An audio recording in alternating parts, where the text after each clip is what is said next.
Hey everybody, we will be with you in just a moment.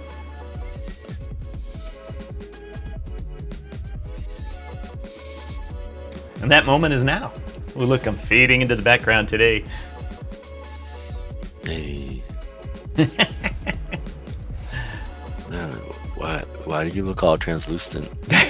The trick, ladies and gentlemen, it is a trick. All right, let's give us 10 seconds here for this to... Oh, everybody. I'm fading out today. I'm fading out. Anyway, good morning, good afternoon, good evening, everyone. Welcome to DYOR Live. My name is Tom, otherwise known as Striking, here in the digital media universe. So glad to be hosting another episode of this award-winning show, ladies and gentlemen. It's so award-winning that I can't even afford a proper green screen, and I'm fading out today.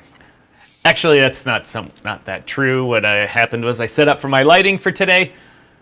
Based on sunlight, as it was sunny earlier today. Went off, had to do some accounting type stuff for a while. Came back and it's snowing, and the light is all changed and all that. And apparently this shirt absorbs a little green, a little bit, Pedro. But that just leads me to say, Pedro Garcia, my crypto chart analyst in the house. What's happening, Pedro? Hey, what's up, man? How you doing today? I'm feeling about half my normal weight, Pedro, because it's just kind of fading out. Gotcha, man. I think at any moment I might do the Star Trek thing and just disappear. You know, I could probably make that effect probably pretty well here. Just turn me off like, but instead I just fade out or something like that. Nah, not even. Not even. I even hit the button to do that and it didn't do that. It's not good. How you doing, man? Good. Outside of that, God, you doing good? I'm just going right. It's just... You know, after, I don't know, I'm about year 4 of doing this right now. Still the green screen just kind of throws you off. And if I do the automatic one, then my hair's starting to thin a little bit. And so the automatic thing, it just starts cutting off my head. And so it's kind of weird. See, these are the problems we have to deal with here online, ladies and gentlemen. These are just the day-to-day problems that we have to deal with. But anyway, let's see who is in the house this morning. Huge, massive crowd, Pedro. It looks like we're going to set a record here this morning here. Alpha Wolf, thanks for joining us, Walter. Although I am in Ottawa, and so is Walter. Different countries, though. Pedro Garcia's in the house. Oh, that's our Pedro Garcia. Adam Bitcoin, thanks for joining us, Adam. Really appreciate it. Adam's going to start a YouTube channel too, as well. He's doing pretty well hosting his own Telegram room. Yeah, he is. And getting some good conversations going. Pedro, he's invited us to come on board and talk with him on his first couple of shows to help him practice his talk. And of course, we got Chuck Jansen in the house, ladies and gentlemen. Chuck Jansen. Mr. Jansen. Let's head over onto Rumble there and see what we got going on over at Rumble. What's going on? Is it even playing over there? Yes, it is. And thank you to the couple of people watching over there. I really appreciate it. Got about 700 people over there. Good to see you guys. I don't know, but the Rumble feed isn't working so well here today. Rumble's having a little trouble lately, Pedro. And it's not because of bad things. They're growing like crazy. And they're expanding, and that people are taxing their servers. In fact, they just had their number one show go off the air, but not for something bad. Dan Bongino took the deputy director role of the FBI. And so there's 2 million people that live and watch him a day are going to have to do without him. Unbelievable. But anyway, thanks to everyone over there watching on Rumble. I'm guessing, Pedro, I'm not looking at the feed. Is it running all right? Yeah, I posted in it.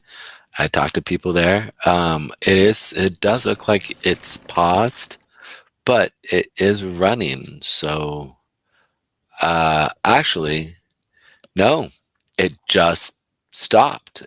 I just realized it stopped, and now, it's no longer streaming. That's interesting. Let me see if I come back in and go back out. No, looks like it was completed. Completed? Yeah. Like it ended? Like it ended. Yeah, we only were streaming for 2 minutes and 17 seconds. All right, Pedro, I'll tell you what. Let's talk about Bitcoin here and the meltdown it's going through, and I'll get the Rumble stream going for all those people that are there. Sounds good. All right, guys. So Bitcoin is doing what we said it was going to do, came down into our area. This trade that we're talking about, the blue line there, right? Where I said we potentially could have some people come in. It really didn't pan out. You can see here we sold off. We kind of started coming about here, but we just showed weakness and just fell through. So sad that our trading worked out right, but there's always a trade next door. Just wait a few minutes. What was our trade from yesterday, Pedro? It was basically that we were looking just to capture just like a 1-to-1 ratio between once we get below this and once we saw it get above the 8-period moving average, which would have been around here, right? But then it just sold off and then kind of just floundered with this area here until later in the evening, where we saw it kind of continue up and kind of now we've seen a sell-off. But this was the trade, so it didn't work out correct. It was not correct. Well, it was just, it didn't work out. So that's it. It didn't work out. Wah, wah, Yeah. wah. But the long-term trend of us coming down into this zone area here is showing somewhat strength, but you can see here that it's looking like it's not going to hold simply because we went up, put that seller wick in, we put that supply wick in. Now we're coming back down. So we're testing that 200-period moving average that we talked about at the beginning of the week, which is at the 81,000 area, 80,000. The next real area here, and that I'm looking at, is that 75,000 area, 72,000, which is the peak of this previous bull run that we saw the consolidation for 3 months, right? Talked about this. So it's most likely going to come back and sit on top of this area here, tapping that 400-day period moving average. So I'm definitely kind of looking forward to seeing that continue and really start to get going on that. I'm also looking at it from the where to buy areas. If I'm looking at, I'm definitely want to be buying roughly around that area, which is going to be the 76, 75 area. If you're looking to be picking up some Bitcoin for a 40% discount from the peak here. So that's a good thing. Nice little buy area for you for the next leg up. Again, what we want to see at the end of the week is really, and it's actually done, close below this area here. You can see it's going to close below here for this week. I thought we would have at least a decent bounce off of that 20-period weekly, but man, it just blew right through that 20-period. And the next, that's the weekly chart you're looking at right there, Pedro? Yeah. Yep, this is that weekly chart. So that next area that I'm really looking forward to is that 75 area. We've got a couple areas that we should see bounces off, but these have already been traded through. So I don't really see these things holding, just simply because it's, they've been traded through. They're old zones, but we're going to see bounces off of them. So the only thing we could see is this area of 82, 81, where that 200-period moving average, that could hold us. I just don't think it will, because I think they're going to want to come down and tap this area here. Wow. But as you guys always know, I'm always trying to see if I can see the market go longer than what it's supposed to, so I can buy in at lower levels. So I could be a little biased there, but we've got two areas here, that 81,000, 82,000 area, and then that 75 to 72-ish area. So it's got a lot of push down into that area, and I don't have it up right now. I was going to bring it over, but it was up while my computer crashed earlier. It's not up now. I'm not going to launch it, but I have had book maps up, and it too showed a bunch of liquidity down at that 74 range, just like big bright red line, like here I am, and there was none above it. What's it called? Bookmark? Book map. It's just a heat map, liquidation heat map. And it didn't show any above the current price, it didn't show anything, and below it, it showed liquidity at 74,000. Bookmaps trading, correct? Yeah, it's not a website. It's a program you download and use and stuff. Oh, okay. Oh yeah, I remember you've seen. There's YouTube channels that have this. Yeah. That's how I learned about it, actually. They get taken down quite frequently because it's against their terms of service to rebroadcast it. But anyway, so it looks like Mr. Beast, bro. Disc and because for whatever reason, every time I type in YouTube, Mr. Beast pops up. Dude, have you seen? Never even in my feed. It's crazy, bro. He literally has, in 1 month, it was 354 million. In 1 month, it's gone up 10 million plus subscribers. I'm just like, that doesn't even make sense to me. Like, I understand there's 7 billion people, but are there really that many people who really watch him? Are these real numbers, or are these like bot numbers? Must be every kid on the planet, because I don't watch him. I mean, I have a couple of times, but you can only do those videos where I spent 100 days on an island, or my buddy lived in a grocery store for a month, or I got $1,000 a day, or whatever. How long could he hold out? Pretty much. Or the 100 identical twin fight for 25,000. Right. Like the 7 days exploring the underground cities. Right. Like how much is this? But he keeps coming out with them, dude. He just started that whole entire thing, bro, with what was it? Not Netflix, with Welcome, Carmen, to the show. Thanks for joining us. Really appreciate it. Pedro, I've got Bitcoin up here too, and I zoomed out a little bit on the just on the 8-hour chart to kind of show people that you got to watch out when. I'm gonna make myself see if I can make myself bigger here. Ooh, look at that! Woo! When you trade based on patterns, like this is the 8-hour chart here. Big rise up and then consolidated over a little bit here. A lot of people on the internet, a lot of the channels that make calls were saying, man, so bullish, big rise, then consolidating and all this type of stuff. You got to watch out for that because clearly we didn't do it. And so clearly we dropped off above it. We were at our all-time highs up here, dropped back down, went back to our all-time highs. So a lot of people said, this is all great consolidation. We're just going to do a measured move. And it, they would have drawn the sticker all the way up here, or the shaft all the way up here to 125 or 130 or something like that. Which is, pattern trading has made a lot of people a lot of money on it. But you have to be careful. You have to, as Pedro always likes to say, wherever the big people have put their orders is where the price is going to go. And the liquidity maps and also Pedro's lines, as we like to say, have shown that it's, showed weakness and it was going to come back into the mid 80s here. And it did. And people were upset with Pedro as usual. But I just, want to be careful when you're hunting around the internet, going to seeing different things, and you just see, if it's in a flag like this, for sure it's going to go. Held its position. It did great. No, you got to watch out. You got to watch out where those orders are. You got to watch out where the liquidity is, because the price is going to go back down there. Because Pedro is teaching me this, and he teaches me. Well, I'll just summarize it. Because the institutions are going to move the market down so they can buy cheaper.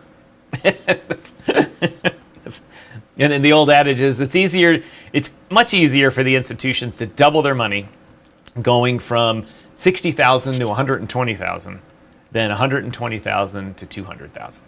So if you think of it like that, then you understand why, even with customers' money on hand, like in ETFs, institutions would like the price to go down. Because they can trade it for themselves, make tons of money, and make more money for all of their clients and all that type of stuff. And if you had the power to force the market to go down in any market and buy it low, you would do it too. If Chuck Jansen out there in Oklahoma could sit there and use his AI that he uses for work and said, now I want Bitcoin to go down 50% because I need to buy some cheaper. And all of a sudden, Bitcoin does go down. That's a Jamie Dimon can do that, and other people. Larry Fink. We want Bitcoin to go down by 50%. All right, we'll just sell a couple $100 million worth. It'll go down. And then Chuck can pick it up cheap. Buy pressure goes up. Price responds. Well, Chuck's doubled his money. Much less money needed to use. To deploy. That's a thank you, Pedro. I was looking for your word.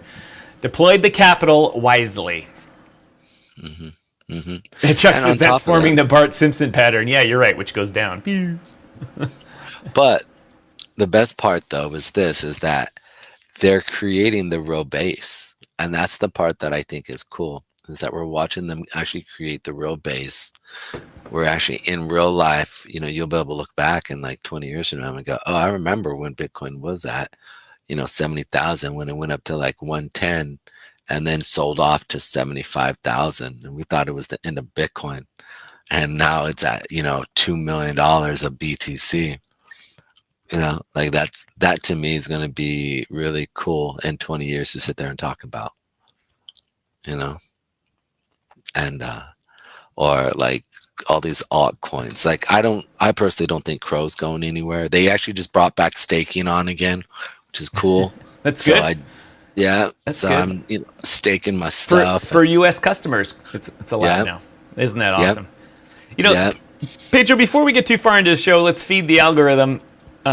Because we talked about at the beginning of the show, we said Andrew Tate is free, ladies and gentlemen. Yes, Andrew Tate is free, and you're thinking, Striking, I don't give a rat's toot about that guy. Why are you even talking about him?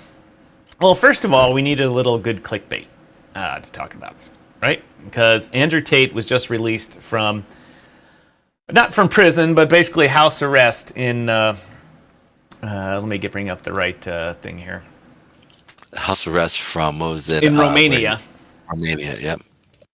And for all sorts of, the Romanians arrested him and charged him everything from rape to financial fraud to participation in murder for assassin, hire stuff. Everything you could think of that's bad, they charged him with. And everyone's like, ooh, Tate's done. He's toast. However, ladies and gentlemen, what happens if you happen to be a big supporter of the President of the United States? You may have in the past sent his campaign money. You have been a voice for support when other people were poo-pooing him. Like me, I poo-pooed him, Orange Man, a year ago.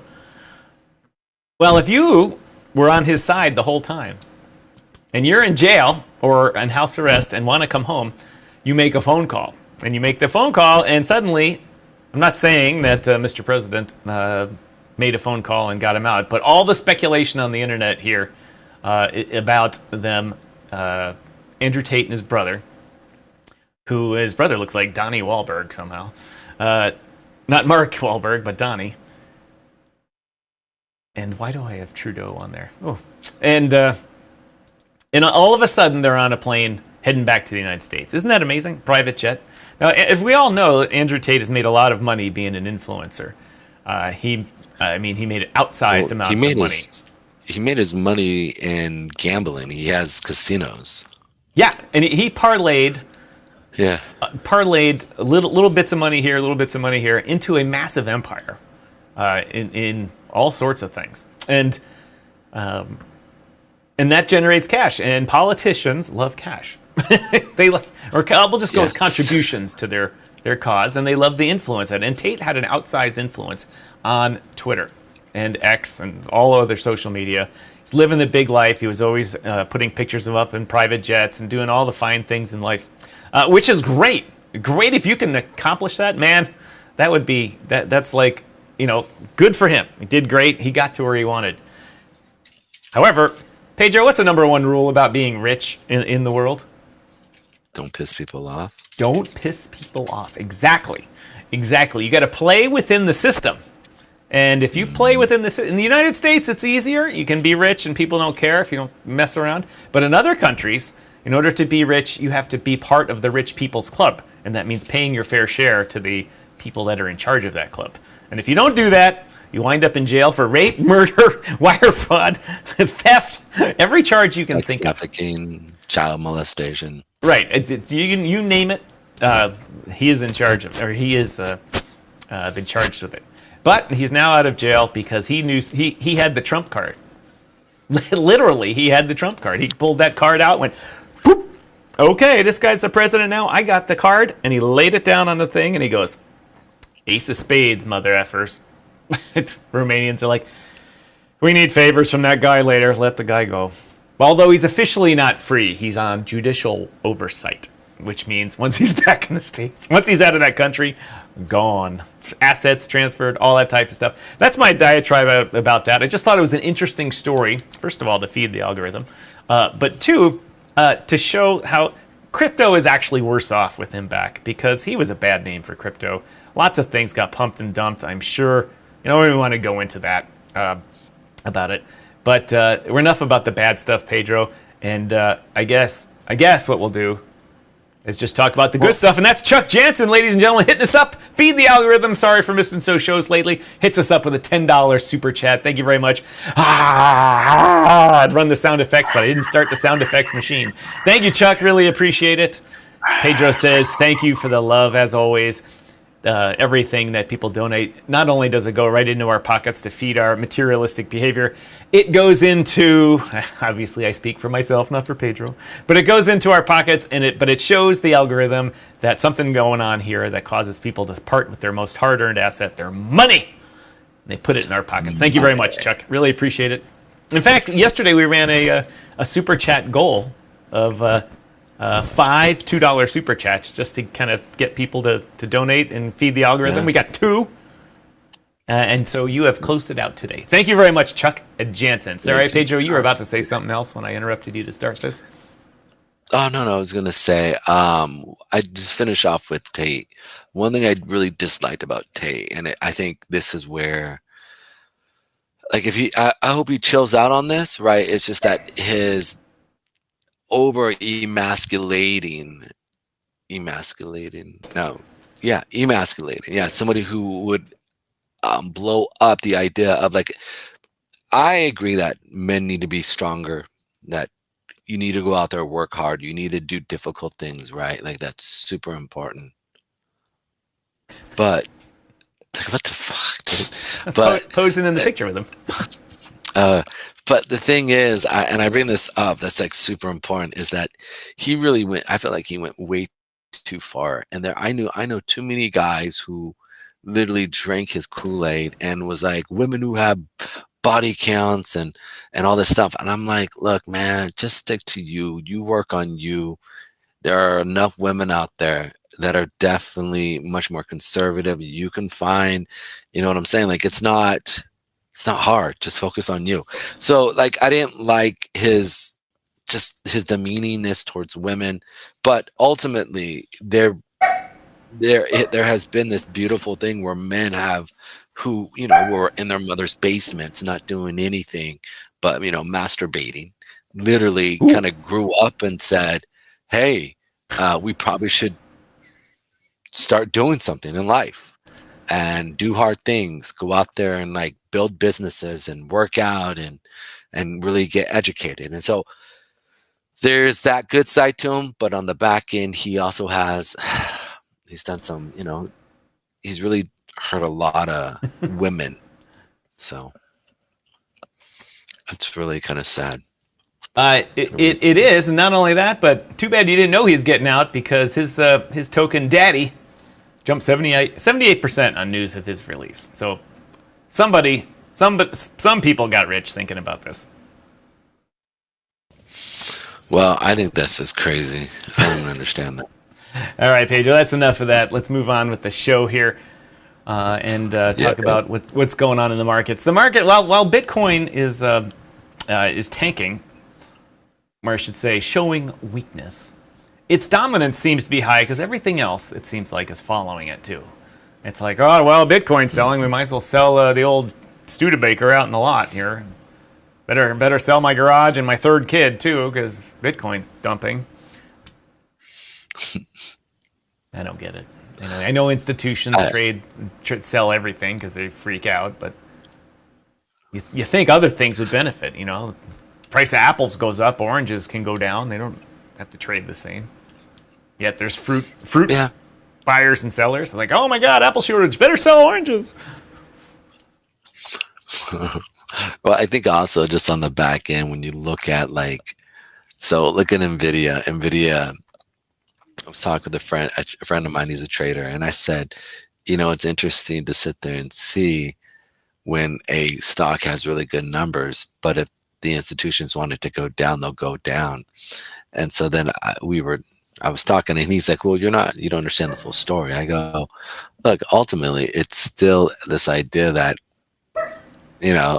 whenever a company goes out and creates goods and services and they do really well, that stock goes up.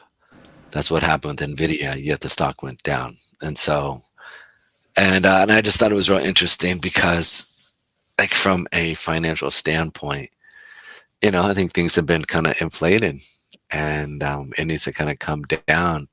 And then from there, you see the next leg up where, it goes to, $200 NVIDIA, or if they do a 20 or a 10-to-1 split, it'll be $20. So that's going to be good for them too as well, because people are going to start buying more NVIDIA if they do split. And it'll be where I seem to find that stock splits really help. Back in the day, you couldn't buy parts of a share. You had to buy at least one share. Now there's all kinds of services that you can buy half share, 0.2 shares. You can buy index funds. You can buy, all kinds of stuff. And so when prices went high, it was a problem. And now it's not, since you can buy portions of stuff, except in the options market. Most options still trade. If it's things that are $300-400, you go to buy an options, which is a contract includes 10 shares. All of a sudden, you have to put out a couple $1,000, and that hinders the options market. And but a stock split, bringing it down by 10x, that just helps more people come into the options market, which provides more exit liquidity for the real traders. So helps them out. Pretty much. It's really cool to see a lot of these major tech companies sell off. I mean, I'm kind of excited that it's Google's hitting our first area from 2 to 170, and then now I'm looking at that 150. If we can get down to that 157 to that 151 area, man, on Google, that's a steal. I mean, it's literally a 25% discount right there. So it's going to be real nice if we can get down there. Also, like Amazon is another one that's coming down. I would love to see it down at these levels here. Like, we could see Amazon get down to 164. Man, he's just talking. That's a steal. I'm not saying it's going to, but I think it could get down to there, simply because if this really starts to catch, there's really nothing sitting here from a demand level. What time frame is that chart? This is a monthly chart here. I think ultimately Amazon needs to spin off their AWS, and I think as Jeff Bezos gets further and further away from the company, he's still chairman of the company, but mostly in emeritus style. Once he's fully sells a lot more of the stock and is fully kind of checked out, I think the powers that be there will spin AWS off because they won't be making as much money. I think ultimately the stock is going to go down as the founder gets farther and farther away from it, unless some magic happens. And I don't see the magic happening with Amazon. And so I think they'll enrich themselves by spinning off AWS. Everyone gets shares, and then boom, that's great. And then the original company kind of just kind of goes the way of eBay. That's my feeling on that, just from watching other companies that have come away from the founder generation going into the next generation. So it all depends. Pedro, I always complain about how executives get paid, and I think it should be against the tax code should make it problematic for executives to earn bonuses based on mergers and acquisitions. The value in the company that they get by just buying shit or doing other corporate finance tricks, that should get taxed like 99%, because all it ends up doing is causing employment loss and anti-competitive behavior. And they should be focused really on growing the company and making their product in a more efficient manner, selling it better, growing market share, all the good stuff that comes with growing a company. And generally, the second and third generation of executives in a founder's company like Amazon, they blow it. And that happened with Microsoft. Microsoft, once Gates stepped away, it floundered. It floundered a lot until I can't remember the CEO's name of Microsoft now. Until he took over, and everyone's like, "Oh, I don't know about that thing." He's 20x the stock since Gates took over, or 50x it or something. He's done a great job. Yeah, he literally. It's funny. I'm going to bring this up because I think it's interesting. When Amazon first started, right, it skyrocketed, right, when it went public. In 1997, basically went from I forget the actual. I'm going to use the chart because they've had a lot of splits and a lot of stuff. 12 cents or something like that. Yeah, well, it's split not adjusted. 12 cents. Yeah, split adjusted. I don't know what it is, but I remember it got up to $100. It was like $100 a stock. Well, your low there says 6 cents, so maybe I was close. No, yeah, but I mean, again, I'm counting the fact where like what it really was at versus I'm not. Oh, I see what you mean. I'm taking it right back. Yeah, like originally, like if you were living back here, or not living, but if you were really involved, I was 17 years old here, so 17, 18. I started following this around 20 when I started. I was already divorced once by then. That's funny. But just the thing is here. This was Analogous Journey. Thanks for joining us on Twitch. No, we're not buying any of your stuff. So thanks for joining us. Thanks for the engagement. Appreciate it. Sorry, Pedro. Speaking of it, somebody was willing to buy. This side note. Somebody hit me at private and said, "Hey man, what's up?" And I said, "Hey, what's up?" I don't really know the person. They're like, "I want to buy your name."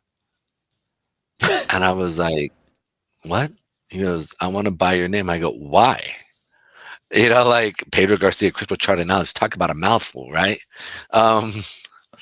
So I might be, if he offers me a good price, like a couple mil, you best believe I'm gonna be like, all right, cool. It's a couple mil. Bye-bye, Twitter name. Goodbye. Straight up.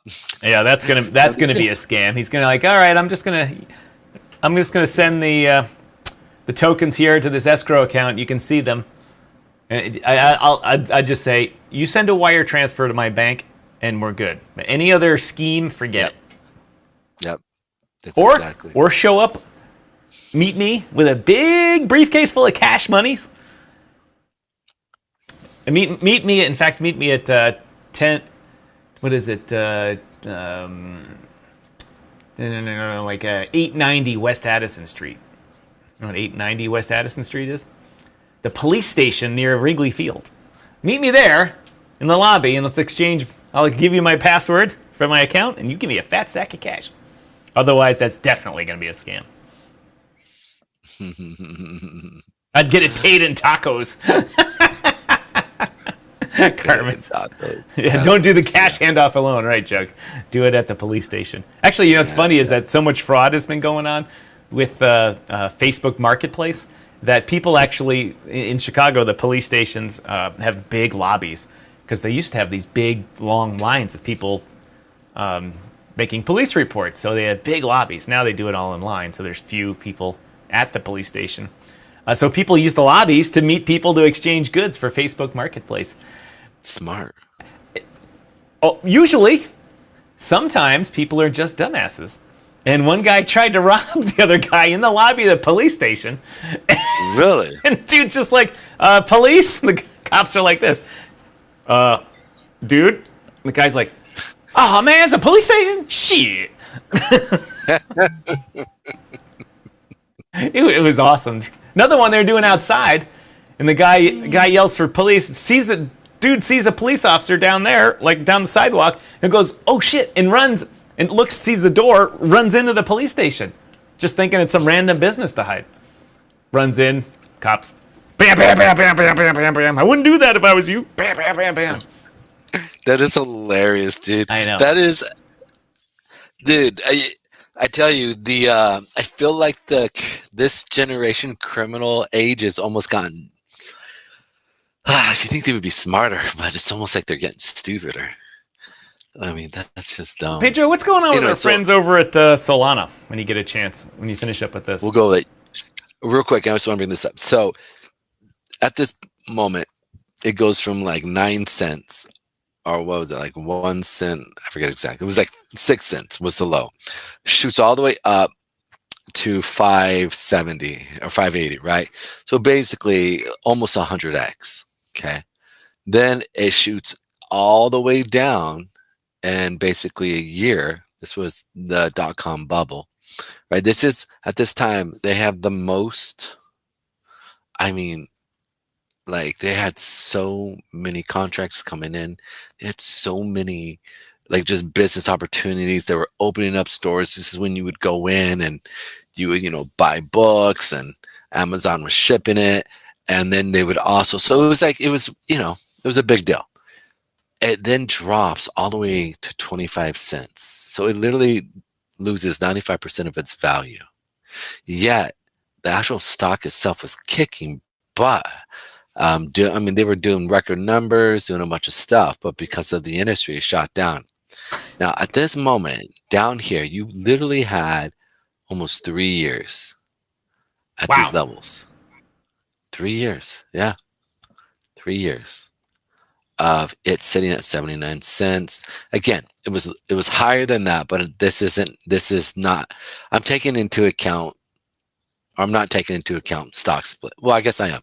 I'm taking account into stock splits. Okay, now look. This thing, its peak was $245, brother. I'm like, bro, like, that is so dumb. That is so crazy to think that this is at 2. So to see it potentially come down to that 58 level, which may not happen, but if it does, Pedro's loading up. I'm loading up. Loading up. That would be, how much of it? It would be 75% of its value, I believe, loss. Yeah, almost no more than that. Yeah, like 75, 80%. I don't know why I can't think of what it is. 24. Whatever. My brain isn't working today. I got a small headache, so. Okay. Jumping back to Solana. Let's check out Solana here. Solana's had the big sell-off here. It's hitting our 130 area here we were talking about. It's kind of chilling here. I've turned this into a supply area here and right here as well. So really, I'm not seeing a lot of volume coming in today of buyers. So again, I'd expect to see a sell-off down through this area. Potentially the next area here is that 92 area.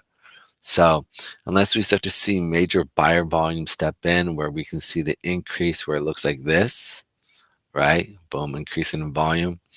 And then obviously it's sold off and dwindled down, but I have to see something like this where I'm seeing an increase in volume. That's not what we're seeing. If anything, we're seeing increase in seller volume here. That's not right. Good. And then people taking profit. Yeah, boom. So it, that level here is real. It's real. I expect to see something like this pick up. I'm having fun right here. Look at this right here. Boom. Right there.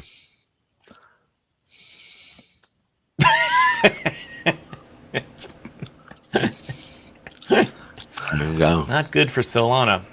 Unfortunately, I hold a lot of Solana right now. I always bought in the 180 to 190 area. Ooh.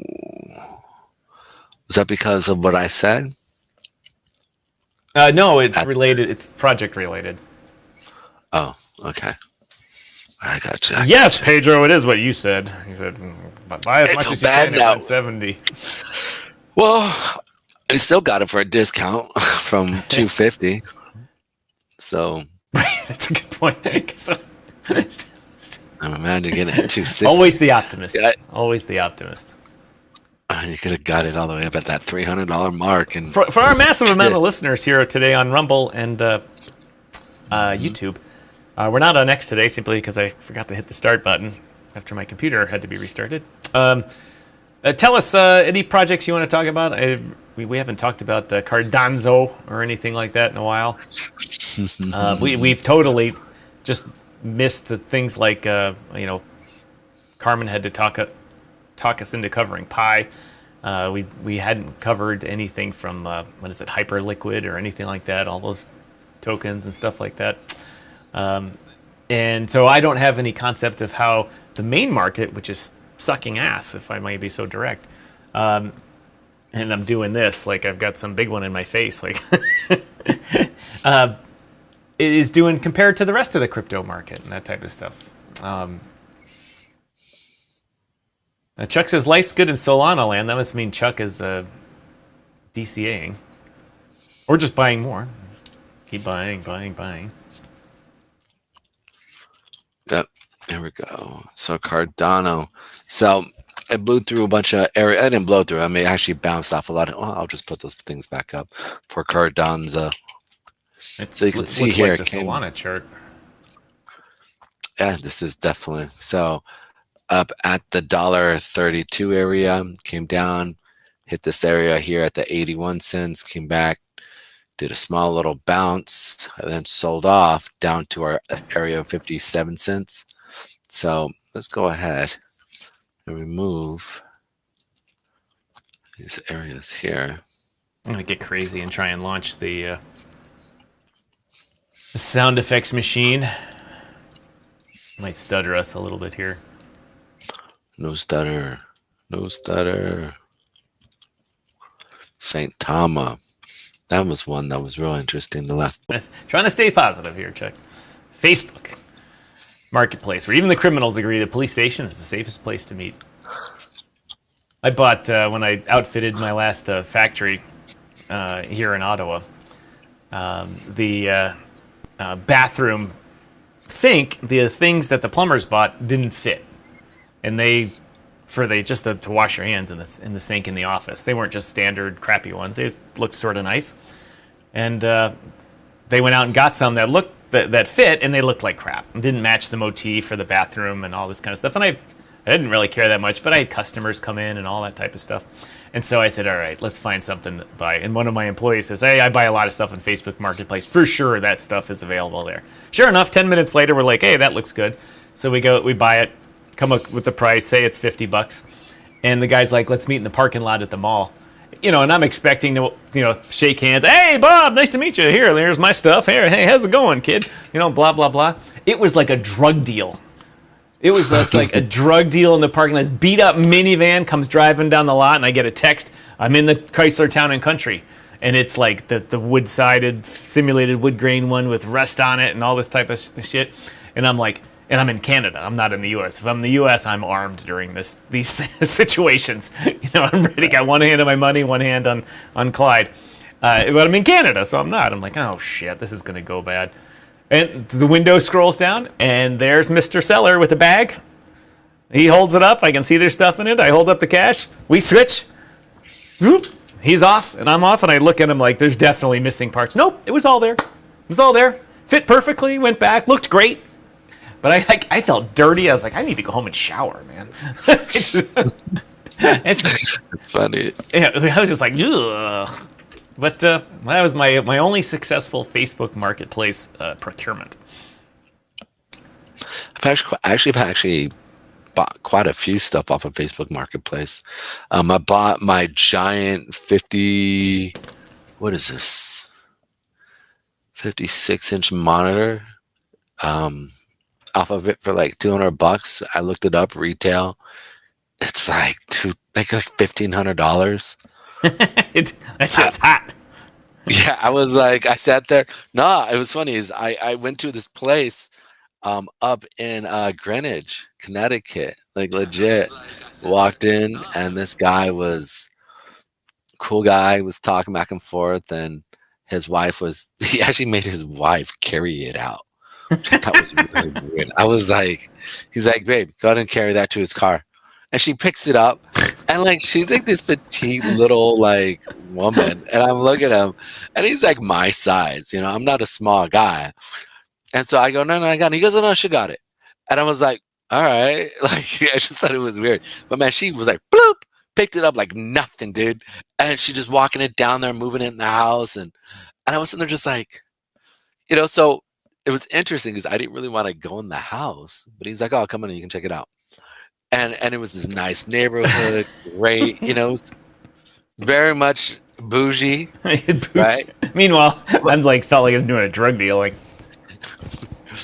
but then there's times where I met a couple guys in Walmart parking lot, and I said, they're like, here, and I go, open it up, man, open up the thing. I want to make sure it's good. And they're like, all right. So they pull it out, and then I go, it works. And so then I go, I'm going to take a picture of your license plate in case it doesn't. And he goes, all right, cool. Like, it's like, he's like, I stole that car 10 minutes ago. That's fine, buddy. Exactly. No, it's just so funny. But I've never had an ambulance goes by, and the dude's like, oh, dude. What up, Rumblers? Thanks for joining us, Rumblers. We really appreciate it. Got 11 of you over there right now. Thanks a lot. We really appreciate it. We're really trying to push our viewership over on Rumble. Rumble's good to us. We get a good crowd and good viewers over there. So if you could do us all a favor and share our stream with one of your friends, I would really appreciate it. And Pedro would too. And please like and comment. And if you're not a subscriber, you don't have to pay to get an account on Rumble. All you got to do, like Mikester has here. Yeah, Mikester 1. Just sign up. It's free. Don't need to pay. Sign up. Press that like button. Comment. Feel free to send us $10 if you want, but you don't have to. If you want. If you want to rant, it's all good. It's interesting. I have this headache right now, and yeah, we can tell. Oh, really? Well, you do this kind of like.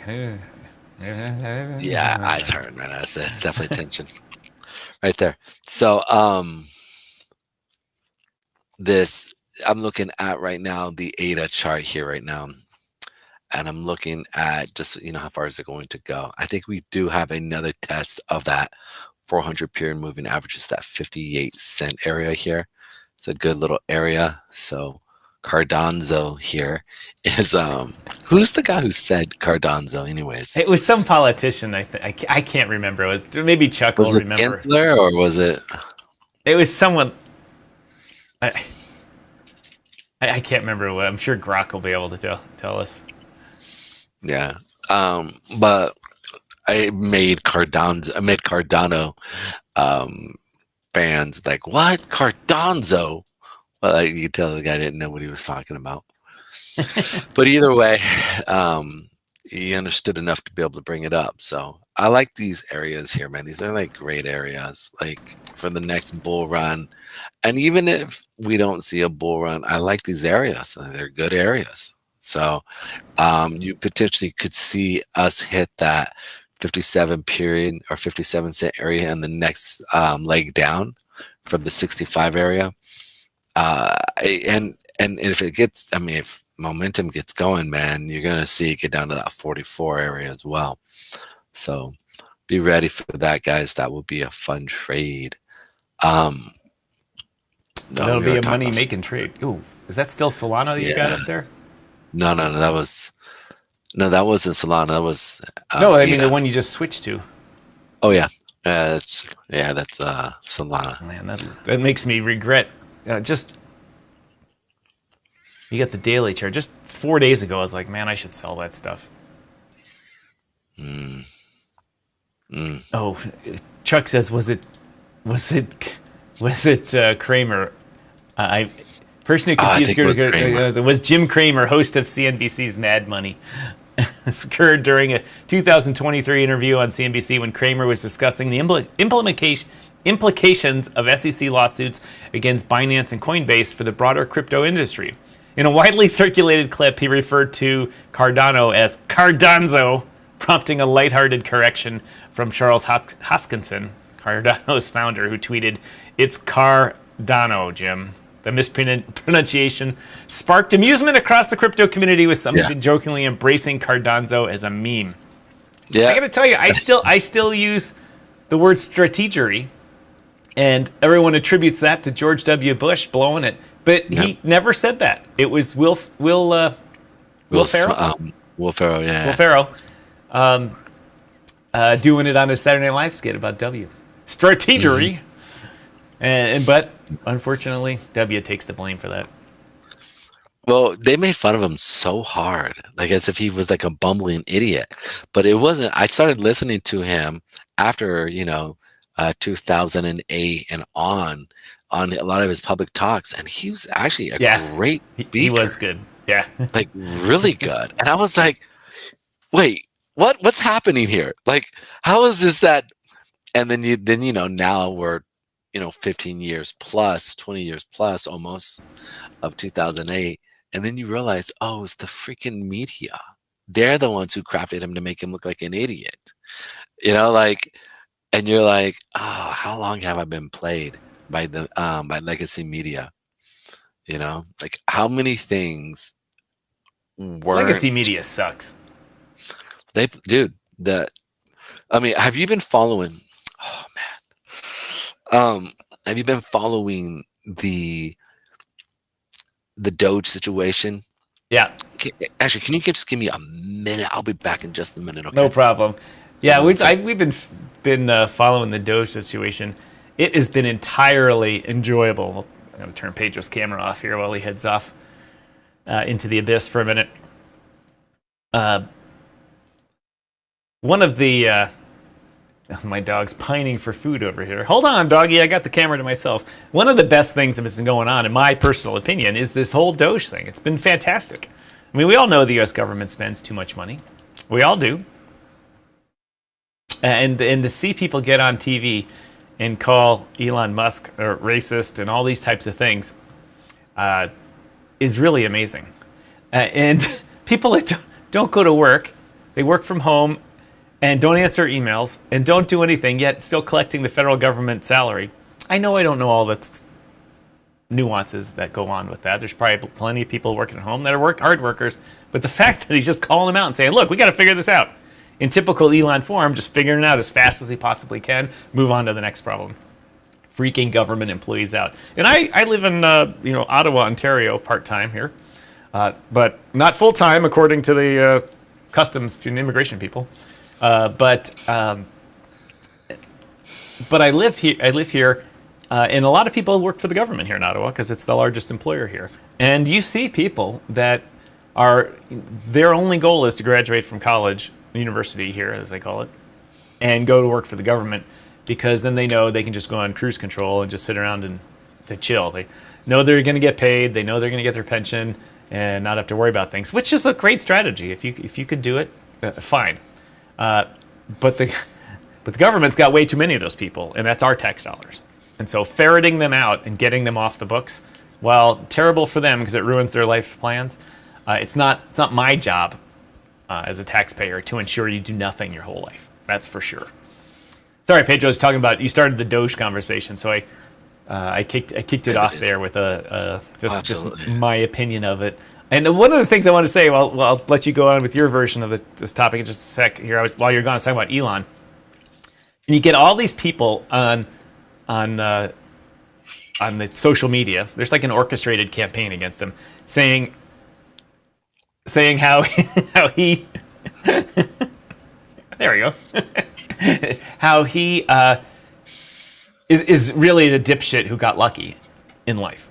and they talk about how his daddy gave him everything, and he just hires smart people, so he doesn't have to do anything. And actually, he's kind of an imbecile, and everyone just doesn't do what he says and does. Reading it, it's just you gotta re-say that because it totally just blanked out. You totally blanked out. So you're like he got lucky, and then hold on. Let me check my battery here. Oh, my battery's good. That he totally got lucky in life. His daddy left him tons of money, and all he did was buy PayPal low and sold it high. And other people invented SpaceX and Tesla, and he's just lucky. And I'm like, oh, that's all you need to do is you just need to get a little bit of money and hire good people, and all of a sudden you're the richest guy in the world. Really, that's easy. My dad hired good people. He didn't become the richest guy in the world, and I hired a lot of good people. I actually got more broke. Is that how it works? Anyway, by happenstance, today I went to use the restroom and forgot my phone. God forbid you forget your phone going to the restaurant or the restroom nowadays. Fortunately, there was a book in there. The book was the biography of Elon Musk. Oh, I love it. Yeah. Which one? Who wrote it? Which one? I couldn't tell you. It's the one with Elon on the cover like this. The most recent one, I guess. Anyway, yeah. So I was like, what's an index here? Just went right to the chapter about his dad. His dad was basically a bipolar gambler. Yep. And the only thing his dad gave him, other than some mental health issues, was that a starter knowledge of engineering, because he had encyclopedias and other things that when Elon lived with him, he read and caused him to read more and more and more about it. And $2,000 in traveler's checks when he left the country for Canada. When he left South Africa for Canada. And Elon lived in a hostel with his brother and another cousin or something like that in Montreal for a short period of time. And then finally found his way to his cousin's house and ended up living a little bit in Alberta and then in Toronto. Well, he was on the couch for a while. Yeah. He was literally on the couch. Living on the couch. Yeah. And nothing. Zip. He said, that's it. I'm done with this country. This country sucks so badly where I'm from. I'm getting the hell out of here. And he couldn't get into the U.S. Right off the bat. So he had relatives in Canada. He went as a 14-year-old or something like that. Went to the embassy himself, or consulate himself in Pretoria, and said, I want to emigrate to Canada. And they said, oh, you just got to fill out these forms. And so he filled them out for all of his brothers and sisters and for his mom. And a bunch of time went by, and they were approved. It's the most amazing story. And he said, that's it.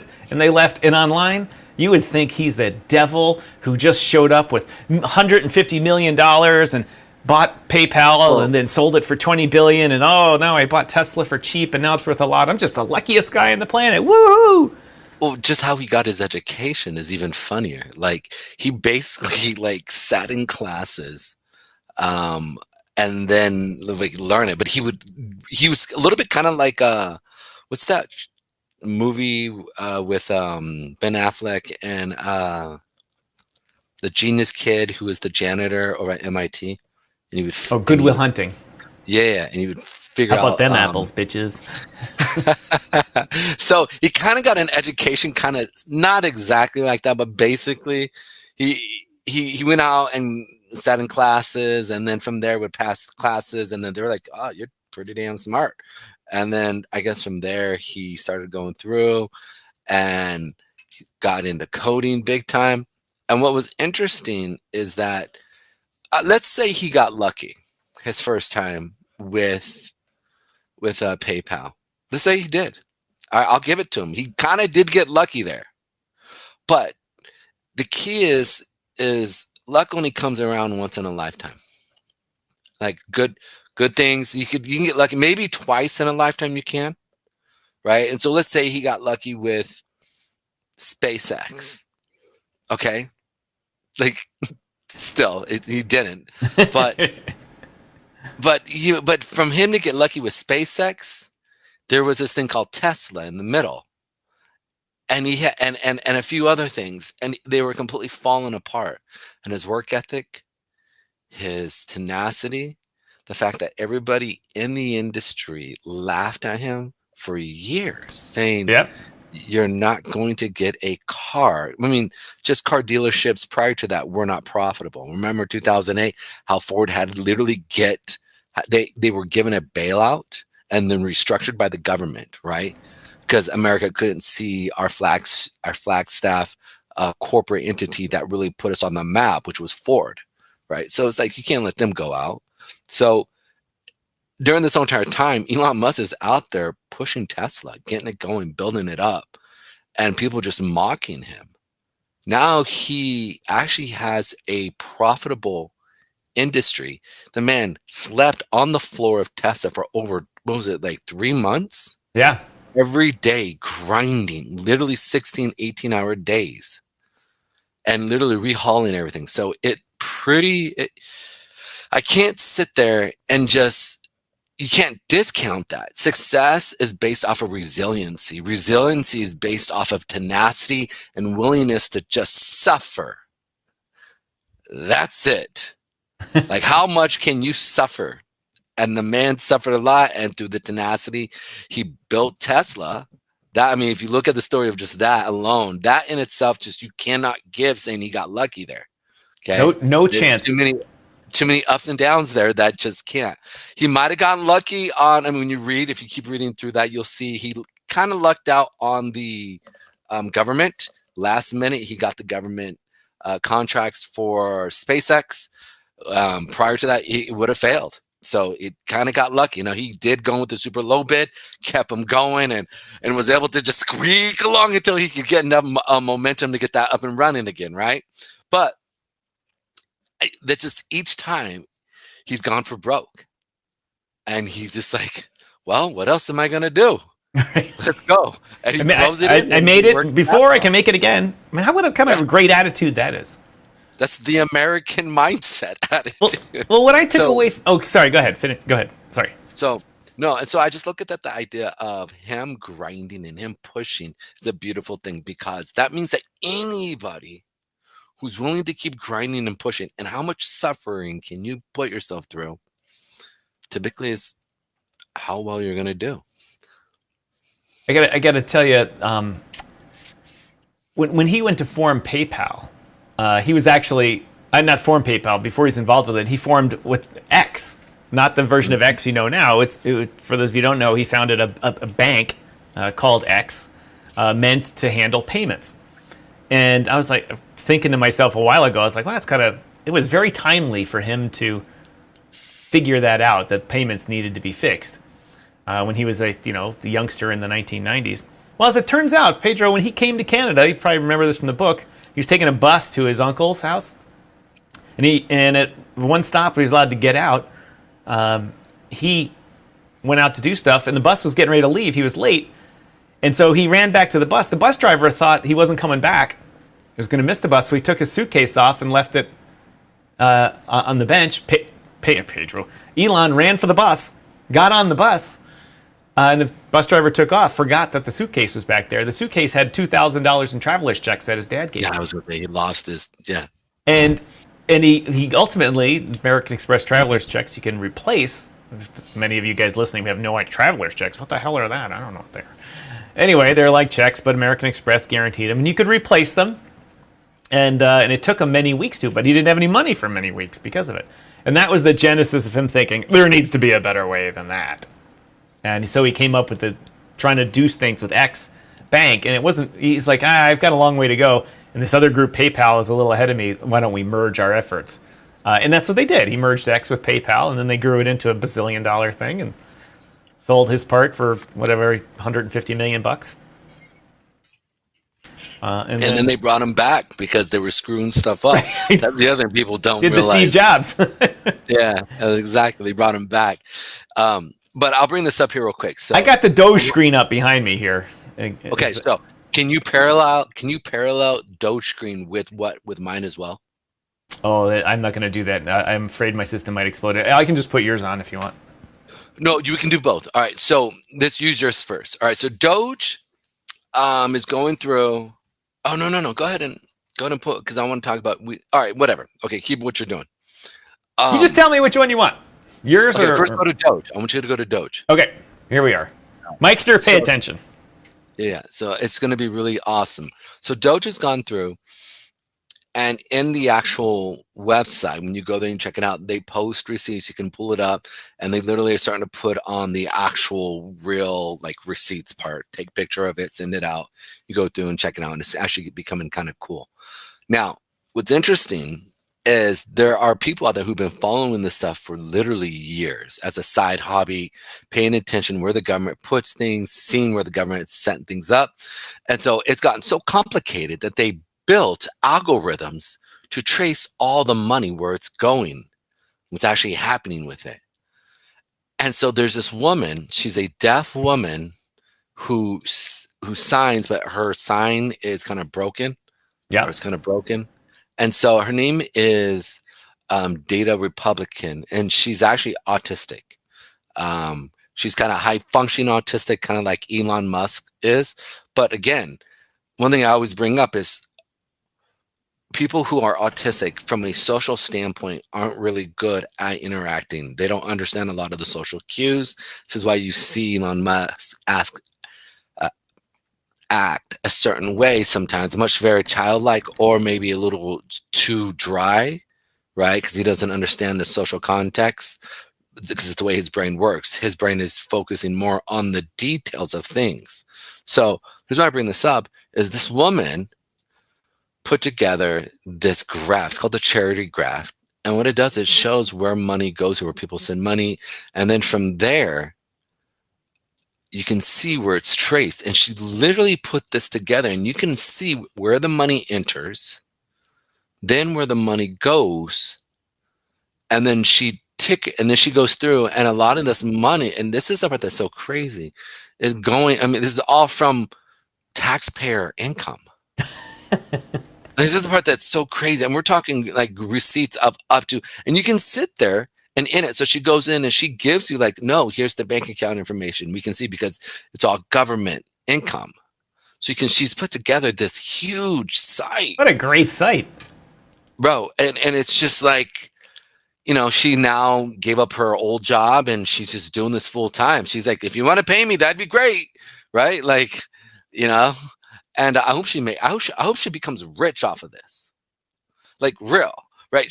This is such an amazing website. And if you want to check them out, it's called Data Republican. And it's not like Republican Democrats. She's pointing out our republic is literally siphoning our money, or the government is siphoning the republic's money to what they want. And so she shows also, like if you keep going there, there's one here that she can type in principal officers, search for non-government organization. That's what NGOs stand for. And you can sit there and you can type in a person's bank account information that you can, you know, that's open for the public. Like you can see anytime any corporate entity does business with the government, as our friend here, Tom, used to work, his EIN is going to be in the government contract that's there. Right. And so you can go through, pull the contract, see where other contracts at, where he's listed. And so again, she's put together maps where, okay, this person is doing business here, and it's linked to here, and it's also linked to here, and then this money goes to here, and then this person donates. Okay, so it's going to all these other organizations, and then figures it right out, bro. And it's like, holy crap!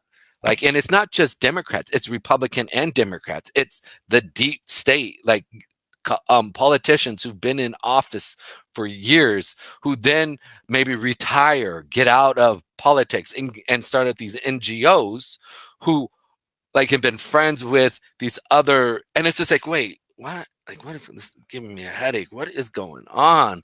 Like, just it's absolutely insanity. She does voter turnouts.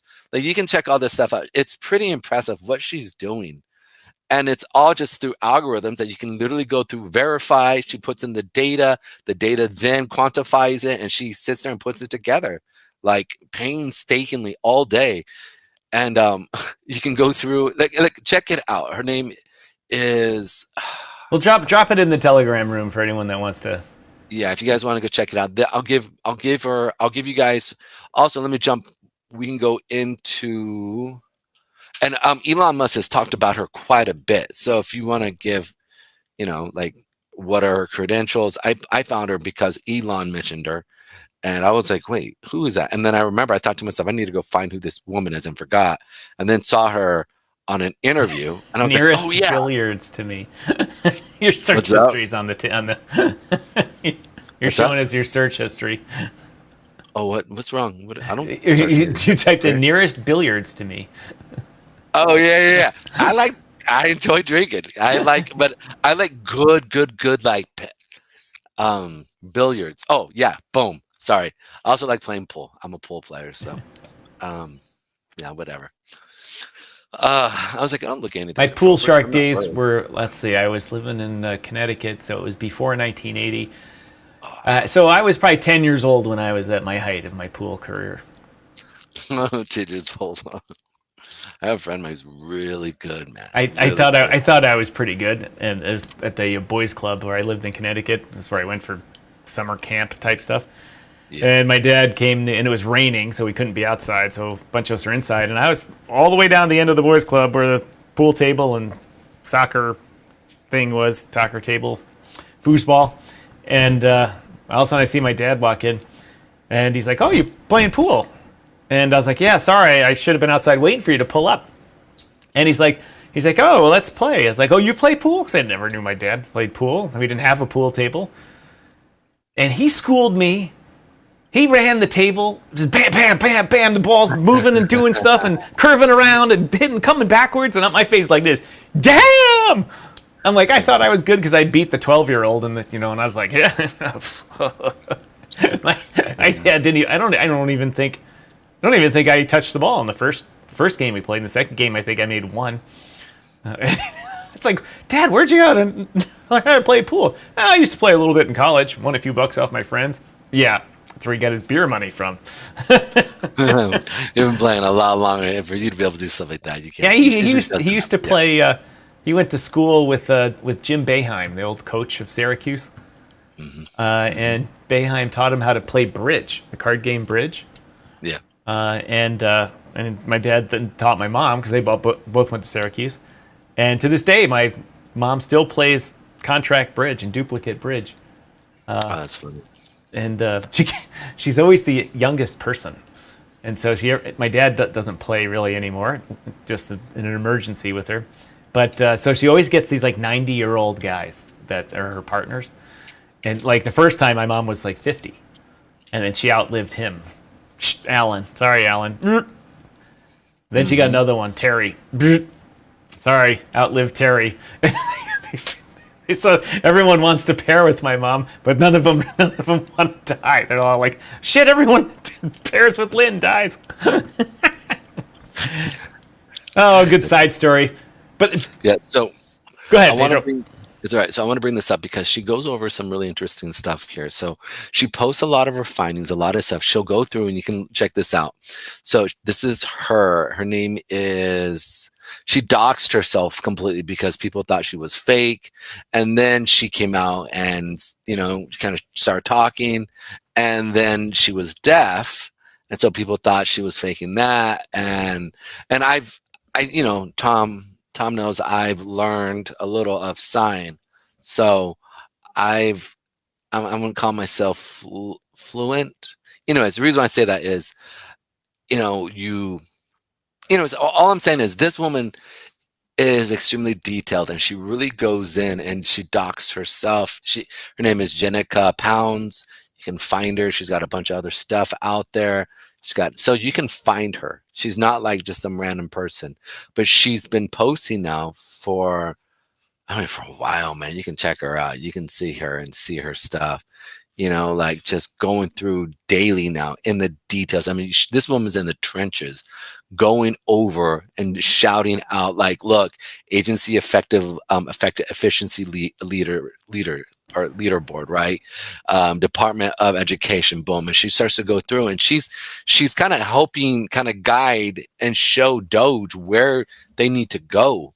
And so it's really interesting because she's been doing this here. And there's a few other people out there that have been doing this stuff. One being Getz. I forget this last. Dan is not Dan Getz. Shoot, I forget his name.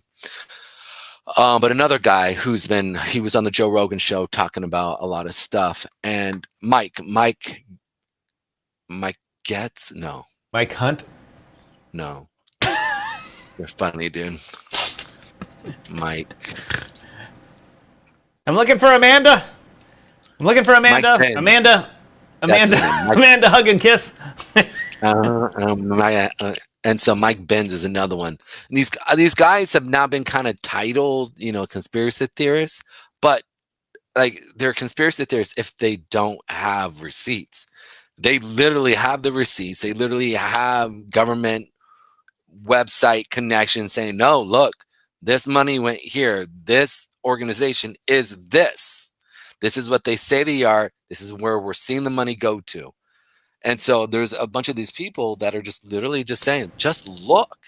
We're not even asking you to, believe what we're here. There's not even a breadcrumb. It's literally, here's the door, just walk through it. And so now they're doing it, and she is going through, and she is just killing it. So if you guys want to check her out, I actually started kind of to support her. I'm going to throw her a couple bucks a month, and it goes to her. Right, she quit her job to really go full time to just help Doge do this, and so I personally have thrown a couple bucks away because, well, she's really on point here with a lot of her stuff. So check her out. Her name is Data Republic. If anything, we could actually even get her to, in our X post when we put this on X. I want to see if we can put her up along with the Tate brothers. But this is her right here. You can check her out.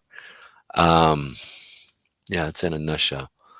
Okay, Mike, let us know when you're back, because I've got a good Doge story for you that you'll enjoy, since you're the one most interested in this. But Pedro, I was clicking through some of those receipts too, and trust me, I've spent a better part of my life looking through government contracts. Being a government contractor. I was a government contractor for 27 years, and I with the U.S. government, the Canadian government, NATO, the French government, the United Arab Emirates, Saudi Arabia, and a bunch of Egypt, the Egyptian Procurement Authority in Cairo, and a bunch of other similar ones like that. And not only is it just looking at it for like your own contract or looking for things for sale, but you study them to see what else the government's buying. And they have databases out the wazoo, and you can buy services and all that to summarize things. But really what you need to do is just sit and click through it like the Matrix. Just look at contracts kind of in your area, and you start to see patterns of how they code things. And I picked up on the Canadian government kind of, not intentionally, I would say, but not caring that they were putting out car spare parts, automotive spare parts, under the wrong codes. And so they weren't coming back for people that had those on their search things. In fact, they were for these custom brakes. And I ferreted it out, and I was like, hey, I'm the distributor in Canada for these parts.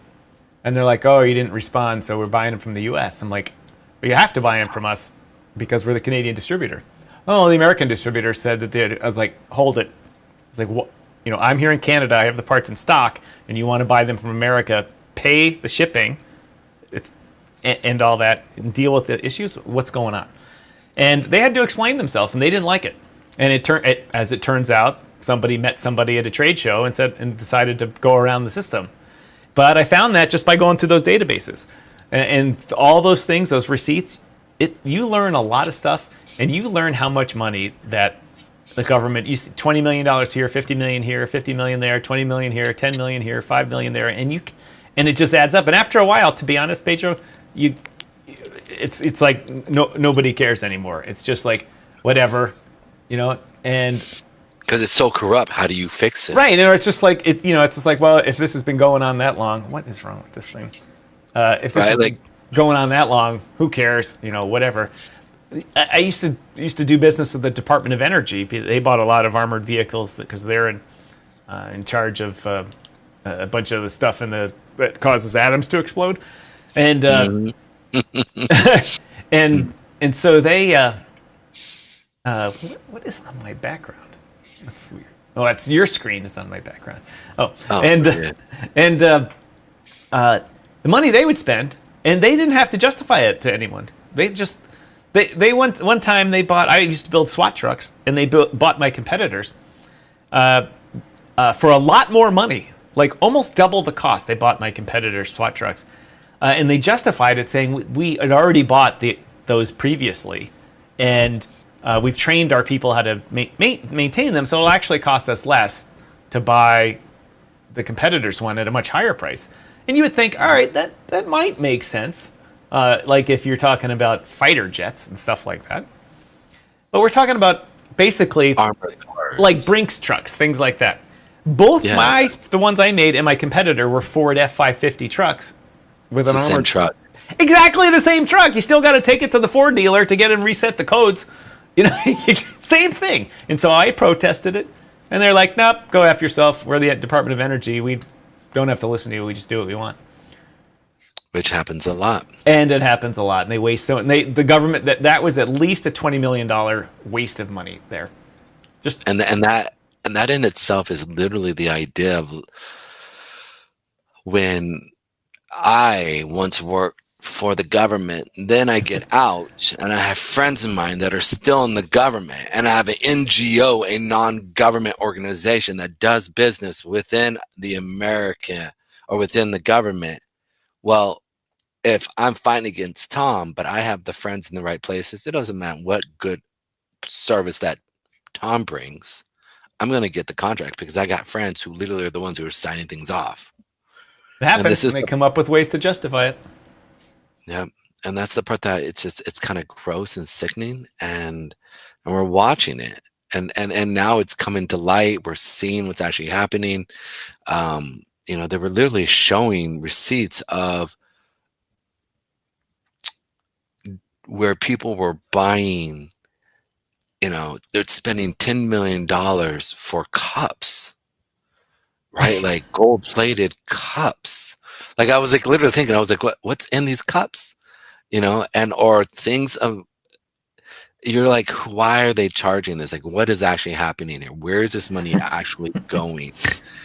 And a lot of it is just going, and this is where, if you go and you look at a lot of her sites, if you go through her site, she'll show you like, no, so this money went here, and then here it branched out, and it went here, like, and then from there it branched out again to like this, where now you have 4 or 5 places where they've taken that money, but ultimately it singles back and comes back together into 2 places, and it ends up here, right? But it has this, it goes through all these NGOs that then comes and they funnel it all the way through.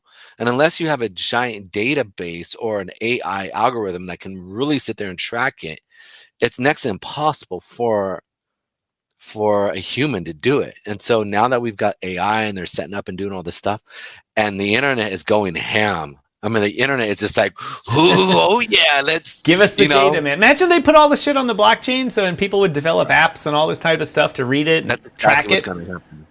And as soon as some contract goes out for $50,000 hammer, all hell's going to break loose, and the government is going to have to justify doing why it cost $50,000. I was very fortunate enough to charge the government. We'll just say I'll round it up to $50,000 for an $8,000 part once, and people are like, "Oh my God, you're scamming them, Tom." I was like, "No, because I was selling them these parts for $8,000, and I said, hey." It's time for me to on my books, the tooling that I built those parts with is fully depreciated. And if you're not going to buy any more of those parts, I'm going to scrap the tooling. I'm not going to keep, it's costing me money to store these in my factory. And the government came back a while later, said, nope, we don't need that product anymore.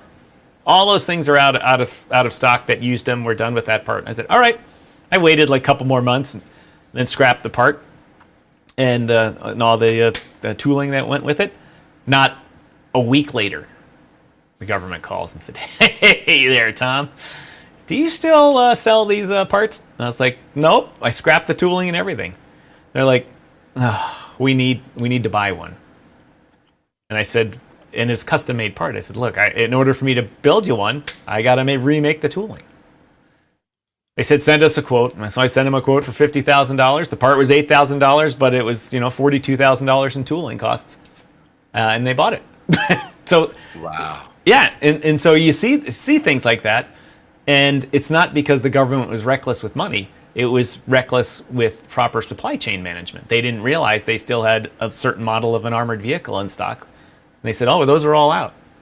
And it was cheaper for them to pay the $50,000 for the new part than it was to scrap the armored vehicle, which was a $500,000 vehicle at the time, and replace it with another one. I wonder, man, like how many times has that actually happened? All the time. And it's because the U.S. government is so vast that they duplicate things all the time. They just duplicate it. I got another good one for you. This is a great one. The U.S. State Department buys tons of armored vehicles for all the embassies around the world. Tons of them. And I had won a contract. My old business was built on building armored vehicles for the U.S. government. And the contract officer ended up corrupt, and he went to jail. And my company went out of business because I couldn't wait the 2 years of bleeding cash for them to get the program restarted. So I ended up going out of business and stuff like that. But the government was buying tons of spare parts. This guy was selling the spare parts off the side and saying they got stolen. And so what the government did is they came in and said, that's it. State Department's not buying any more spare parts. We're going to have a contractor do it. The contractor does it, then they're liable if anything goes wrong. Well, the parts that the State Department used to be buying for, say, $50, car parts, Toyota parts, GM spare parts, now cost $150. Windscreens that cost $12,000 now cost $18,000. Car batteries, just everything. Everything gets marked. All they did was insert something between the sellers and the buyer at another level, and it's a massive defense company, if you can imagine that. Big, massive defense company got the contract, not us little guys. And they add 50% to everything for no reason at all. And that's just another way your money, your tax dollars, just goes out the window, and it pisses me off. It happens a lot, man, and this is the part that's so crazy. I can't tell you how many times we threw out good food. We threw out, while I was in the military, out in the middle of the ocean, we were literally throwing out perfectly good. They weren't the cleanest, they weren't the most prettiest, but perfectly good shelving,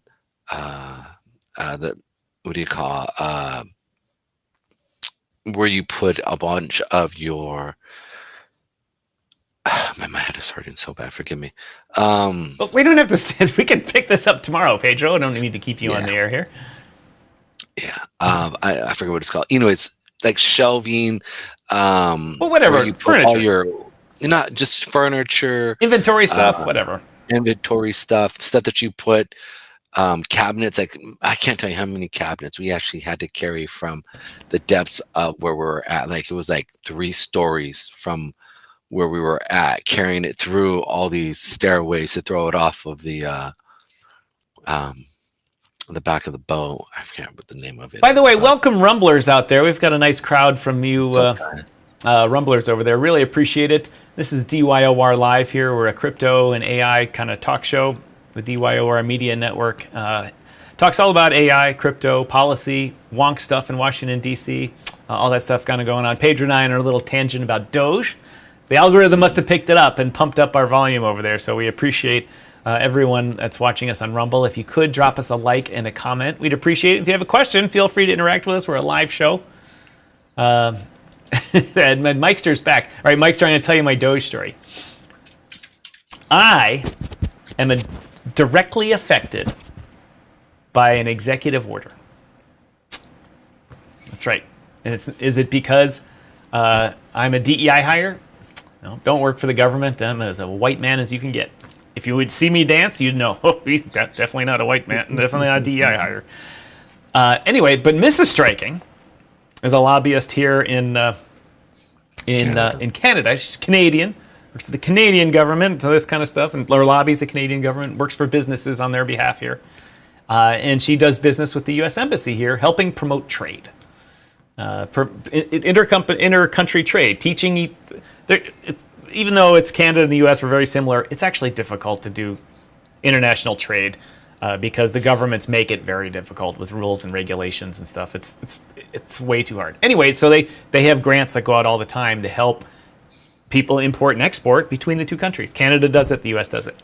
Well, in every U.S. contract that's been coming out lately, there's some kind of DEI clause on it, and one of Mrs. Striking's clients got one of these contracts and put on all these workshops. The ambassador was involved. It was a really good thing. It was a legitimate thing. There's businesses out there learning, people coming, thank you, now I know how to export and import, blah, blah, blah, blah, blah. All good stuff. And she gets a letter. In fact, got a letter just yesterday from Mark Rubio. Mark Rubio himself sent my wife a letter. Perhaps it's a form letter and it's got the signature machine on it. I'll give him that. Canceling the contract because of the DEI executive order. Fortunately, the contract was pretty much done. Didn't lose any money on it. But she got a letter from Mark Rubio saying, "That's it. No mas. No more. Get out. Get out. We don't want any more to do with DEI contracts." How about that? Thought you'd enjoy that, Mikester. That the old striking here. His wife got a letter from Mark Rubio saying, "Get out. We're done with that contract. You got your money back." A 1, a 2, a 3. What movie is that from? Oh, we didn't. That was the Count from Sesame Street. Yes. A 1, a 2. 1. Ha ha ha ha. We didn't talk. We were going to talk about the Trump coin, but we got into Doge.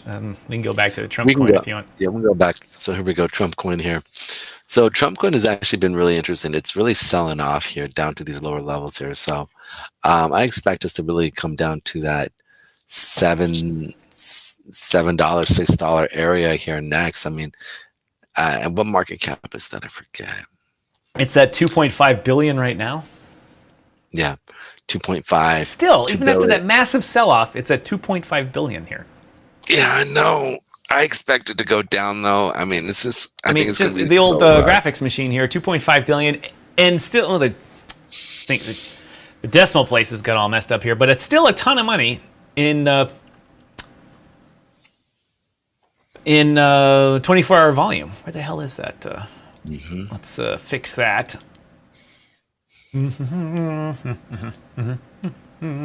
Number. Let's see if it updates there. It's gonna update. Yeah, so $854 million in volume in the past 24 hours. If you can believe that, Pedro. I mean, it's crazy. Yeah. It's absolute 100% crazy talk. That's still the money going in and out of the Trump token is almost $1 billion in 24 hours. And it's not like there's been some news event, Pedro. That volume is actually down. What do you get, the daily? Yeah. It's down. It's down from the past few weeks, the volume there. Yeah, and I think you can see it on Pedro's chart right down here, the volume. And it's not even. That doesn't mean low volume. That's just in comparison to other days. But you can see it's at $1 billion today. You know, when it started, it had many billions, but it's unbelievable. Yeah, it's real. I mean, you literally have $497,000 February 14th, and right now it's sitting about 950. What's Trump's in at 700 or $7, $8? So $12.72. Yeah. So it's one of those things that you're just seeing a lot of volume step in and out. And I think what's more important is just to understand, like, memes. I don't think memes are going anywhere. I think memes are going to be still around. Will they take a different form? Absolutely. You know, I think we're definitely going to see some evolution of memes, but these political coins and as well as celebrity coins, you know, like, I'm picking up a little of everything. I see the explosion and then I wait for it to come back down to basically zero and I buy it, you know, because I don't know where it's going to go, but I can, you know, I know that the heart of a meme coin is to explode. sell off, consolidate, and then potentially it could go up. I mean, $20, $30 when it's in that, like, maybe under $100,000 market cap can can take off if it decides it wants to go to, let's say, 200, 300 mil again, or 500 mil again. I have no problem. Put $10 in it, $20 in it, and see what happens. Mikester says he feels lucky. It's the only token he's lost money on. So he says so far. That's a good little Mikester. That's nice, man. But I mean, partly it's just the idea of it. I love it. I like the idea that, our politicians can go out and try to make. I'm actually pro this. Like, instead of you trying to scam the stock market, which they do, right? Nancy Pelosi is one of the best traders of our era. Okay, like, she's a boss. Like, legit. Like, people are making a lot of money off of, shadow trading her. So the reality is, these institutional figureheads in Washington very much game the system. And I kind of am okay with it, because at least now I can see what they're doing. We know, and I thought this was really kind of brilliant. I don't think you should stop Congress from trading the actual market. I just think they need to just let us all know what they're doing.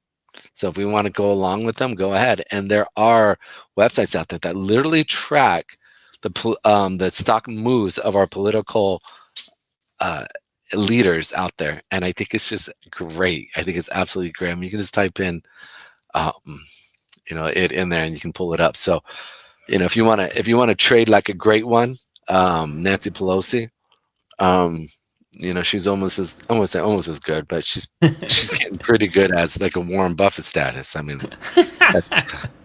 that's like, really. But I mean, even Elizabeth Warren, she's worth $67 million now, and whether the media is getting that right or not, but it's like, she's only been a senator. Her husband had a decent career, but not a $67 million career. How'd she get so wealthy? Well, made a lot of money in the stock market, knowing things that other people didn't. Yeah, but here's the thing: go out, post it in that little small office down on, I forget what street it's on, but you can. There's people who sit there, and that's all they do. Is they wait for somebody to come in, see what they actually bought, boom, and they buy. Like, it's that, dude. It's kind of crazy, and you can actually, there are websites out there that track the win ratio of these trades and the duration in which, certain government people are better traders short term, whereas other traders are long term better traders. So it's like, you can go through, dude, and like you just sit outside of Washington, 8 hours a day, just wait for somebody to walk in and then place your trades. Like, it's real. It's actually, so I don't know. I'm okay with that. If they stop taking the U.S. tax dollars and screwing us over. Like, I get it.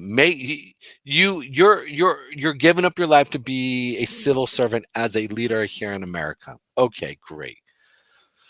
Look, go out there, trade, but just stop wasting our tax dollars, dude. Like, and if anything, like, Trump is trying to literally push this agenda where you don't need to tax the Americans at all. Like, why don't you get behind that? Like, why don't you sit there and say, you know what? Our system is built up in a way where the Ponzi scheme, it has some stableness to it. The rest of the world buys our Ponzi scheme called the stock market. And yes, it's a real thing. It's, you have real companies that are building real substantial systems. But we do get to know who is doing good things, and they do business with the government that has taxpayer dollars that go to it. And I'm fairly okay with that. But don't sit there and then, like, game the system and create 50,000 NGOs so you get half of that money to go to you personally, to your own either charity that you manage and live off of that pays you and your family. This is the issue, right? It's crazy. It's absolutely 100% crazy, and we all have the right to be just outraged at it, especially when you see the shenanigans where the money goes to USAID, who I used to be a contractor for too. They had just blow money on armored vehicles. And then you would see that USAID send a contract out to some company, and then the money's dark money because the company has your tax money, and now they're in charge of giving out contracts. And I know a couple of these companies that are legit. They're in the aid business, and they're ready to respond when there's a typhoon smashes into Guatemala. They're ready. They have warehouses. U.S. has stuff all over the world ready to go.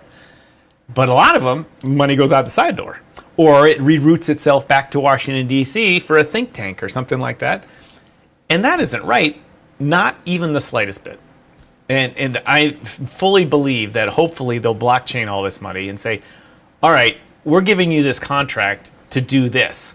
We're not going to pay you the money. You have to do with it what you say, and then at the end we pay you, the leftovers. But the money that you're spending on our behalf actually stays with the U.S. government, and then we send it directly when you tell us to for whatever the contract goals are that are legitimate. And the money doesn't go through third and fourth organizations and get washed. The work gets done and say, all right, now it's time to send that group the $20,000 and that group this and that, and it's all legitimate stuff. And then there's full traceability of it, and nobody's getting fat on it too. And there's so many of those guys out there. I know I lost contracts to guys that would just turn around and recontract it back to me. And I'd be like, what? And he's like, sorry, man. But there was various, reasons that he got the contract. And then I'm like, but the government's now buying my stuff for more money. He's like, well, it's not my problem. I'm like, but you're a taxpayer. Yeah, whatever. It drives me crazy, and everyone should be outraged. And that's why all you people watching on Rumble, yes, that's right, ladies and gentlemen. Let's get Dan Bongino and Steven Crowder outraged here. God damn it! Or what was the guy's name that broke his cup the other night? I don't know. John, Daily Show guy, Jon Stewart. He's grabbing his coffee cup and he's getting anxious, talking about stuff, and he goes, and he's being animated about this. And he slams his coffee cup down onto the desk, but it broke and drove a piece into his hand. He's bleeding on air. And he's trying not to laugh, and he's like, I got to go to the hospital. That is crazy, dude. Dude, that's nuts. You know what? I'll put it like this though. It's things like that do get people to watch. And then on top of that, it also gets the point out of this system is broken and it needs to be fixed.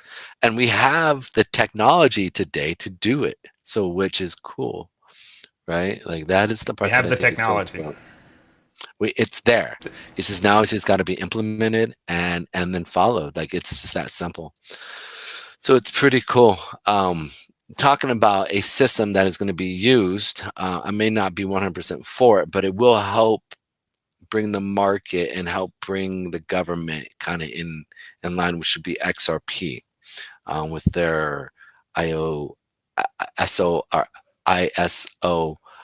system upgrade to what they're trying to do with the Swift system and or the Swift network system. So it's really interesting to see that XRP is starting to get some notoriety, even though they've now, America's never going to set up a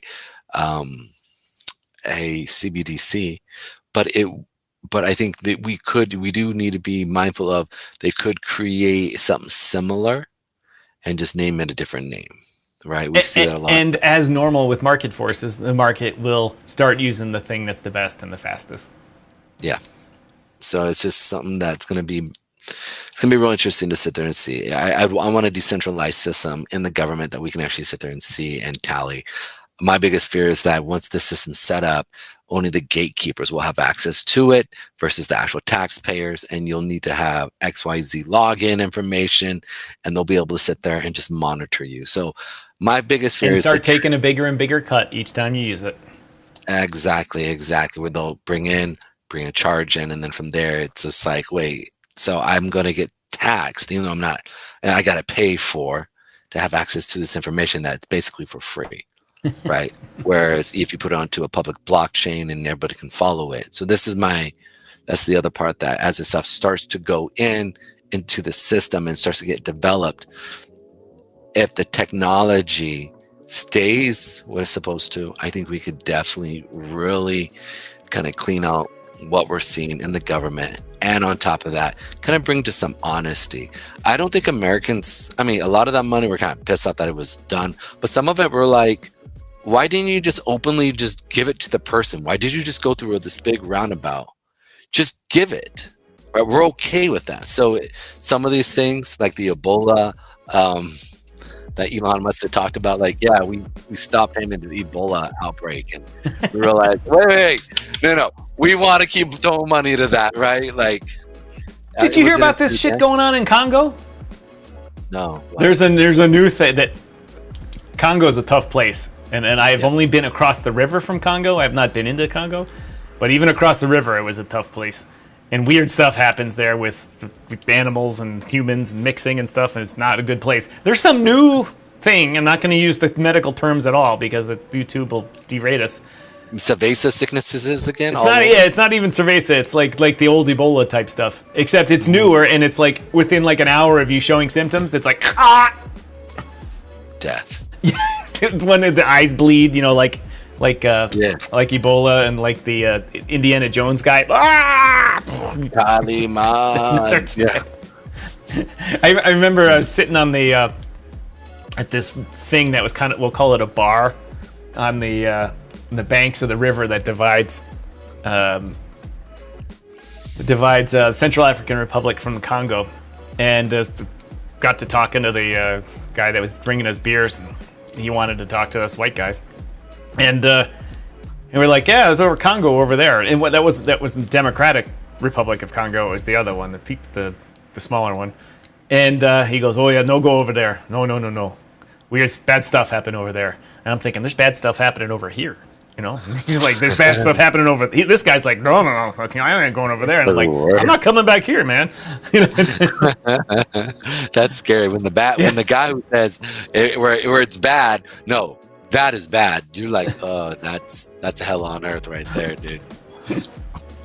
Pedro, we're long in the tooth today. We went on and on about Doge, but it was a fun conversation. We could have entire week-long shows about it. I want to thank everyone on Rumble for watching us today. We had a good crew over here today. Show us some love. Give us some likes. You can give us some comments over there too. Really appreciate it. Remember, you don't have to join and pay Rumble to be a subscriber. Just need to subscribe, and then you too can hit that like button and comment. So thank you to everyone over there today. We're on X today, and YouTube was, as it has the past couple of days, not been very good to us. But hopefully more eyeballs will come back to us, and we'll be on the air tomorrow as well. Normally we do full rant Fridays, but we haven't done a lot of shows, so we'll just do a regular show tomorrow and talk about all the good stuff going on in crypto, and hopefully that means buying things on sale. You just totally faded out again. You faded out. It's all good. It might just be you, because I'm feeding the music to you too, and the echo cancellation's probably screwing it up. Probably. Okay. Hopefully it worked out all right. But anyway, ladies and gentlemen, Pedro and I will see you tomorrow. Take it easy, guys.